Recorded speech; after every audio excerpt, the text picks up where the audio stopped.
I'd rather move on to speak about something that would benefit people. As a 16-year-old kid, I was born and raised in Al Khubar, in the eastern province of Saudi Arabia, where most people know Aramco to be stationed at.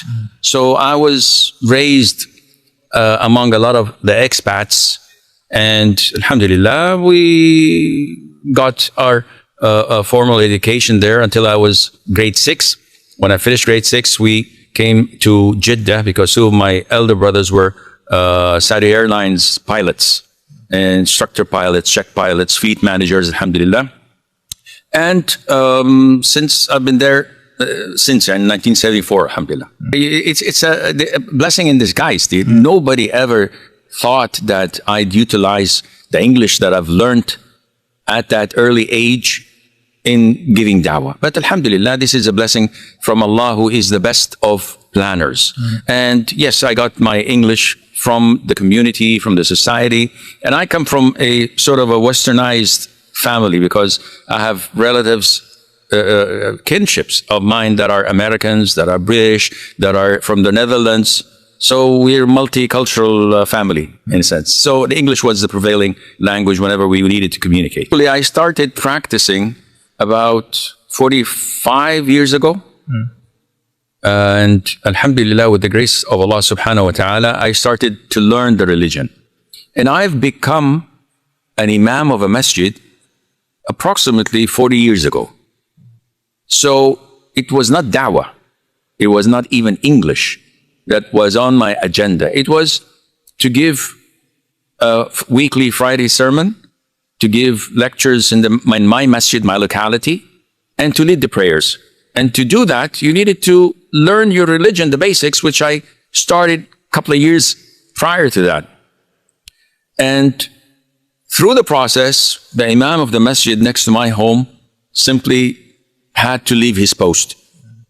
And they didn't have anyone to give the Friday sermon for next Friday. So they looked around and they saw me being an English teacher in a public school, the only capable person to meet the audience in the congregation and speak to them without fainting or losing it. So they've asked me to do it, and I said, yeah, why not? I gave a khutbah, which I prepared, alhamdulillah. And I am a person that Allah has blessed me not to like cut and paste or to take some other people's sermons and read them as they are. I need to do it my own. I have to put my own blend and spices. So Allah blessed me with a good khutbah, and people liked it. So I continue to do that. And that is how it started.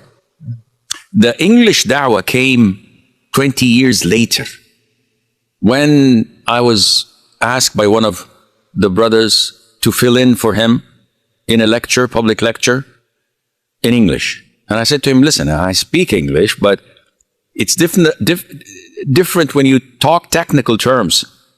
So to run a conversation about cars, about politics, it's different than giving a lecture on the purity of the heart and what's halal and what's haram. He said, you'll manage. And I gave a lecture, and again, with the grace of Allah, people liked it. And a couple of months later, he asked me to start a program on second Saudi channel in English. And I said, again, I don't think I'm qualified. My English is lousy. He said, no, you'll do well. So I started giving for 3 or 4 years, I don't remember now, a weekly class, or bi-weekly, I don't know, maybe twice a week even, in Mecca. I used to drive all the way to Mecca, to the studios, and did a series on Bulugh al-Maram in fiqh. And it was something that people liked. I used to get emails from India, from occupied Palestine, from the Philippines, wherever people tuned in to the Saudi second channel. And from there, it kicked off with Huda TV, and after that with Peace TV, and the rest is history. Been doing sports since I was 15 years old, almost 51 years ago. And I've done a lot of sports till date. Today I was in the gym for an hour. Alhamdulillah, working out, walking. Of course, the sports I do today is different than what I used to do in the past. So when I was young, when I had good joints, good knees, good back, I used to play squash. And alhamdulillah, I won 2 tournaments on the national level. I have a silver medal in table tennis, and I used to play like an hour professional table tennis with the seated people in Saudi Arabia. And we used to have fun, not professionally, but I used to enjoy playing with them and getting as many points as I can, changing 3 t-shirts during this 1 hour, and it's soaking wet. Yeah, table tennis, people think it's a girl's game. It's not. It's very demanding. I do weights, bodybuilding. I used to bench press 100 kg. Of course, now I can barely carry myself and stand up and walk. You sound like the perfect person to ask then. No, yeah, but see, again, this is a way of life. I've been doing it for the past 51 years. My wife was so frustrated because I was so punctual on playing sports every single day, not skipping a day. And we reached the fork of the road.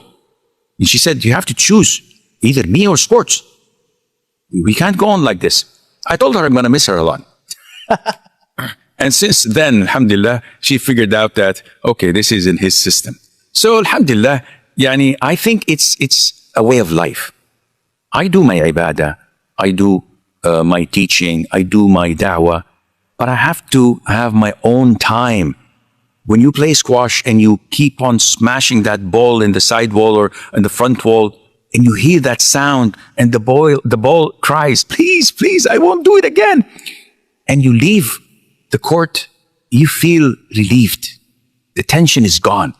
When you challenge yourself in pull-ups or set-ups or and doing biceps or triceps or back or legs day, and you feel, okay, I'm doing something, you feel good about it, and you become healthy, you feel ready.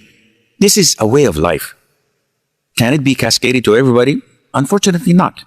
Not everybody has it in them as a belief and a conviction that I need to do this to live a better quality of life. Not to compete, just to be able to walk.